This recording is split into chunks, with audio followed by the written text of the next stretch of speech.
Hello दोस्तों, welcome back. आपका स्वागत है। देखिए, हम लोग इंग्लिश ग्रामर में आर्टिकल पढ़ लिए थे, जहाँ पे सारे रूल्स हम लोग समझे थे अच्छे तरीके से। तो आज एक नया टॉपिक स्टार्ट होने वाला है, जिसका नाम क्या है, प्रीपोजिशन। ठीक है, तो प्रीपोजिशन भी हम लोग बहुत लाजवाब समझेंगे। आप लोग बस कॉपी पेन लेकर तैयार हो जाइए और हमारे साथ इसको समझते चलिए। ठीक है, स्टार्ट किया जाए। देखो, प्रीपोजिशन का मतलब होता है पूर्व सर्ग, यानी किसी के आगे हम लोग इसको लगाते हैं। ठीक है, किसी वर्ड के आगे इसको क्या किया जाता है, लगाया जाता है। ठीक है, देखो, प्रीपोजिशन का अगर हम लोग शाब्दिक मीनिंग जाने होता क्या है, यानी शाब्दिक अर्थ जाने क्या होता है, तो a word which show the relation of a noun pronoun with an other noun pronoun in a sentence. इसका मतलब क्या है? इसका मतलब ये है कि आपको कोई सेंटेंस दिया गया हो और उस सेंटेंस में नाउन या प्रोनाउन का रिलेशन उसी सेंटेंस में जो दूसरा नाउन प्रोनाउन दिया गया है उससे किया जा रहा है। बात समझ में आया? मैंने क्या बोला, फिर से अगेन रिपीट। मैंने क्या बोला? यहाँ पर ये बोला गया कि जो कोई आपको मान लीजिए कोई सेंटेंस दिया गया है, उस सेंटेंस में जो नाउन हो गया प्रोनाउन, उसका रिलेशन उसी सेंटेंस में दिए गए दूसरे नाउन या प्रोनाउन से रिलेट होना चाहिए, यानी रिलेशन रखता है। बात समझ में आया? यहाँ तक बात क्लियर? क्या होता है प्रीपोजिशन? बात समझ में आया? जो सेंटेंस दिया जाएगा उसी सेंटेंस का नाउन और प्रोनाउन उसी सेंटेंस में दिया हुआ दूसरा नाउन और प्रोनाउन से क्या रखेगा, रिलेट रखेगा, मतलब रिलेशन रखेगा। बात समझ में आया? वही लिखा गया, a word which shows the relation of a noun और एक pronoun with an other noun pronoun. बात समझ में आया? जो सेंटेंस में नाउन प्रोनाउन है वो दूसरे, यानी उसी सेंटेंस में जो दूसरा नाउन प्रोनाउन है उससे क्या रखेगा, उससे रिलेशन रखेगा। बात समझ में आया? चलो, जैसे एग्जाम्पल में देखो, Ramesh is standing at the school gate. तो रमेश क्या हो गया, नाउन हो गया। स्कूल गेट क्या हो गया, नाउन हो गया। ठीक है, रमेश यहाँ पर है, मैंने रमेश लिखा है, यहाँ पर कहाँ पर खड़ा है, स्कूल गेट के पास खड़ा है। तो बताओ, एक नाउन किससे रिलेशन कर रहा है, दूसरे नाउन से, क्योंकि रमेश ही तो खड़ा है गेट के पास। तो रमेश एक नाउन हो गया, दूसरा क्या हो गया, स्कूल गेट, ये दूसरा नाउन हो गया। बात समझ में आया? तो देखो, Ramesh is standing at the school gate. तो रमेश के अलावा कोई दूसरा थोड़ी खड़ा होगा, रमेश से तो खड़ा है, लिखा ना, Ramesh is standing at a school gate. तो रमेश क्या है, स्कूल गेट के पास खड़ा है। बात समझ में आया? तो एक नाउन दूसरे नाउन से क्या कर रहा है, रिलेट कर रहा है, रिलेशन दिखा रहा है। बात समझ में आया? चलिए, अब आते हैं हम लोग बिल्कुल लाजवाब तरीके से समझेंगे, बिल्कुल आसान भाषा में, परेशान होने की आवश्यकता नहीं है। बस थोड़ा ये है, पेशेंस रखिएगा, सब रखिएगा, आपको हर एक चीज़ आएगा। ठीक है, देखो, माई फ्रेंड अराइव्ड डैश करके वेडनेसडे मॉर्निंग। अब आपको यहाँ पर प्रीपोजिशन भरना है। प्रीपोजिशन क्या होगा?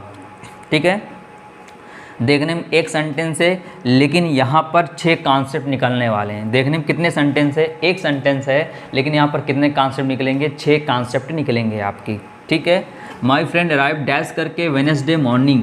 अब सुनो, कहीं पर अगर डिफिनिट डे की बात करता, डिफिनिट डे मतलब जैसे वेडनेसडे मॉर्निंग की बात करें तो फिक्स है, वेडनेसडे मॉर्निंग ये डिफिनिट डे हो गया। या कहीं पर डिफिनिट टाइम की बात करें, या कहीं पर डिफिनिट मंथ की बात करें, या कहीं पर डिफिनिट ईयर की बात करें, या कहीं पर डिफिनिट लोकेशन की बात करें, या कहीं पर डिफिनिट डेट की बात करें, तब क्या होगा? अगर डिफिनिट डे की बात करता है तो ऑन लगाएंगे, डिफिनिट टाइम की बात करता है तो एट लगाएंगे, डिफिनिट मंथ की बात करता है तो इन लगाएंगे, डिफिनिट ईयर होगा तो इन लगाएंगे, ऐसे डिफिनिट वीक होगा तब भी इन लगाएंगे, क्योंकि मंथ की गिनती फिक्स होती है, 30 दिन होता है, इसमें इन लगेगा। ईयर भी इन लगेगा, वीक में भी इन लगेगा। ठीक है, अगर कहीं पर लोकेशन की बात कर रहा है तो वहाँ पर एट लगाएंगे, कहीं पर डेट की बात कर रहा है तो वहाँ पर ऑन लगाएंगे। क्लियर हो गया? अब इसी का हम लोग एग्जाम्पल चलते हैं। देखो, जैसे आई विल मीट यू 15 अगस्त। देखो, 15 अगस्त ये आया क्या, डिफिनिट डेट आई, डिफिनिट डेट आई, तब यहाँ पर क्या लगा देंगे, ऑन लगा देंगे। ठीक है, 15 अगस्त क्या डेट बता रहे, फिक्स डेट है। बात समझ में आया? तो क्या हो गया, तो यहाँ पर ऑन लग गया प्रीपोजिशन में। आई विल मीट यू 2020, इसका मतलब क्या, ईयर की बात का, जो कि डिफिनिट ईयर है। तुम समझते हो ना, मतलब कि डिफिनिट मतलब ये है कि हाँ, जो बात कह रहा है वो सही है, यानी 15 अगस्त होता है, हाँ बिल्कुल होता, 2020 था, हाँ बिल्कुल था। बात समझ में आ रहा है ना? तो ये होता है डिफिनिट। जैसे यहाँ पर वेडनेसडे मॉर्निंग बात कर रहा है, इसका मतलब वो वेडनेसडे को मॉर्निंग मिले, ये बात हुई ना, ये चीज़ है। तो यहाँ पर आई विल मीट यू 2000, यहाँ पर देखो 2020 आया तो ईयर आया, ईयर में क्या लगेगा, यहाँ पर इन लगेगा। ठीक है, फिर आई विल मीट यू दिसंबर, दिसंबर में क्या होता है, जाहिर सी बात है, दिसंबर है क्या, मंथ है, क्या लगाएंगे, यहाँ पर इन लगाएंगे। फिर I will meet you 9 o'clock।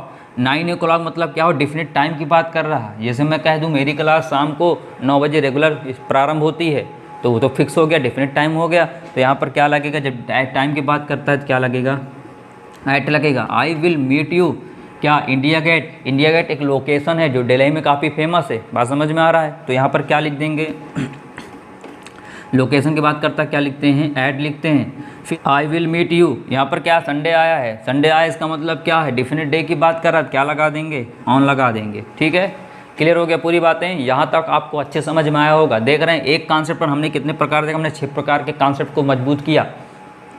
अब इसको बताओ, my friend arrived Wednesday morning, यहाँ पर डेफिनेट डे की बात कर रहा क्या लगा देंगे, ऑन लगा देंगे। बात समझ में आ गया, कोई दिक्कत नहीं लगी। अब तो कर लोगे ना, देखो एक ही सेंटेंस बहुत सारे मैंने बना दिया ताकि आपको प्रॉब्लम ना आए समझने में। ठीक है, कहीं पर अगर क्या आता है, डेफिनेट डे आता ऑन लगाओगे, टाइम आता है ऐड लगाओगे, डेफिनेट मंथ आएगा इन लगाओगे, डेफिनेट ईयर आएगा तो इन लगाएंगे, और लोकेशन आएगा तो ऐड लगाएंगे, डेफिनेट डेट आएगा तो ऑन लगाएंगे। ठीक है, क्लियर हो गया। आगे बात करते हैं। दूसरा, हम लोग एक सेंटेंस लेते हैं, उसके अकॉर्डिंग समझते हैं, ज़्यादा समझ में आएगा। ठीक है, सी डाइड डैश करके हार्ट अटैक, यानी वो मरा किससे, हार्ट अटैक से। अब यहाँ पर क्या, कौन सा प्रीपोजिशन लगेगा, अब सुनो, यहाँ पर जो डेथ, यहाँ पर डेथ 2 कारणों से होगी, डेथ 2 कारणों से होगी, एक तो एक्सीडेंट से, एक डिसीज से। डिसीज मतलब बीमारी, एक्सीडेंट मतलब होता है दुर्घटना। ठीक है, अगर कहीं पर एक्सीडेंट से होगी तो वहाँ पर क्या लगाएंगे, इन लगाएंगे। अगर कहीं पर डिसीज, कहीं बीमारी से मरते हैं तो क्या लगाएंगे, ऑफ लगाएंगे। बात समझ में आ गया। कहीं पर अगर डाइट यानी मरने की बात होती है तो वहाँ पर 2 घटनाएं घटती हैं, कौन सी, एक तो अगर एक्सीडेंट से मरा होगा तो इन लगाएंगे, इन प्रीपोजिशन का प्रयोग करेंगे। ठीक है, अगर कहीं पर बीमारी से मरा होगा तो वहाँ पर ऑफ का प्रयोग करेंगे। आओ देखते हैं एग्जाम्पल, हर अंकल डाइड डैश कर ए रोड एक्सीडेंट, किसकी बात कर रहा है, एक्सीडेंट की बात कर रहा है, और किसकी बात कर रहा है, मरने की बात कर रहा है। इसका मतलब यहाँ पर एक्सीडेंट आया, एक्सीडेंट मतलब क्या होता है, यहाँ पर दुर्घटना, क्या लगा देंगे, यहाँ पर इन लगा देंगे। ठीक है, फिर हर डाइड, हर अंकल डाइड क्या, डैश करके कैंसर, कैंसर क्या है, बीमारी है, यानी उसके अंकल किससे मरे हैं, बीमारी से मरे हैं, तो यहाँ पर क्या लगेगा, ऑफ लगेगा। बहुत सारे स्टूडेंट विथ लगाते हैं, लेकिन रॉन्ग हो जाएगा, विथ गलत हो जाएगा, सही नहीं रहेगा, ध्यान रखिएगा। क्या लगेगा, इन लगेगा और ऑफ लगेगा। किसी भी बीमारी से अगर कोई बंदा मरता है तो वहाँ पर ऑफ लगेगा, अगर किसी दुर्घटना से मरता है तो वहाँ पर इन लगेगा। क्लियर हो गया। चलिए आगे, तीसरा सेंटेंस क्या है, कट द एप्पल डैश करके ए नाइफ, इसका मतलब क्या, यहाँ पर देखो सेब को काटा जा रहा, किससे, चाकू से ना। तो यहाँ पर कभी भी अगर किसी टूल की बात करें, जैसे नाइफ क्या है, एक प्रकार का टूल ही तो है, या किसी इंस्ट्रूमेंट की बात करें या किसी वेपन की बात करें, टूल मतलब क्या होता है, इंस्ट्रूमेंट मतलब क्या होता है, वेपन मतलब क्या होता है, टूल मतलब क्या होता है। यहाँ पर देखो टूल, और ये क्या है, टूल मतलब होता है औजार, टूल मतलब होता है औजार, औजार मतलब जो हम लोग यूज करते हैं। ठीक है, जैसे चाकू हो गया ऐसे। ठीक है, इंस्ट्रूमेंट मतलब हो गया उपकरण, क्या हो गया, उपकरण हो गया। वेपन मतलब होता हथियार, क्या होता हथियार। कहीं पर अगर ऐसे वर्ड दिखे, ऐसे सेंटेंस में कहीं पर ये वर्ड दिखता है, कहीं पर टूल वाला दिखता है, या कहीं पर इंस्ट्रूमेंट दिखता है, या कहीं पर वेपन दिखता है, तो हमेशा हमेशा हमेशा वहाँ क्या लगाएंगे, विथ लगाएंगे। क्या लगाएंगे, विथ लगाएंगे। बात समझ में आ गया, क्लियर हो गया पूरी बातें। यहाँ पर देखो सी ऑलवेज राइट्स डैश करके या पेंसिल, यहाँ पर देखो किसकी बात कर रहा है, पेंसिल की बात कर। पेंसिल एक प्रकार का क्या है पेंसिल एक प्रकार का टूल तो है, क्योंकि पेंसिल से हम लोग क्या करते हैं, लिखते हैं। बात समझ, सी ऑलवेज राइट अ पेंसिल, क्या है, वह किससे लिखती है, वह सदैव पेंसिल से लिखती है। बात समझ में आया। तो पेंसिल पर टूल ही तो हुआ, तब यहाँ पर क्या लगा देंगे, विथ लगाएंगे। क्या लगाएंगे, विथ लगाएंगे। फिर ड्रॉ ए सर्कल डैश करके एक कंपास, बताओ किससे ड्रॉ किया जा रहा है, सर्कल को किससे बनाया जा रहा है, कंपास से। कंपास है क्या, एक प्रकार का इंस्ट्रूमेंट है, उपकरण है, यानी यहाँ पर क्या लग जाएगा, विथ लग जाएगा। आप देख रहे हो हल्की फुल्की, अगर आपको इंग्लिश आ रही है तो आप तुरंत कर ले जाओगे। क्या करना, आपको पहचानना है।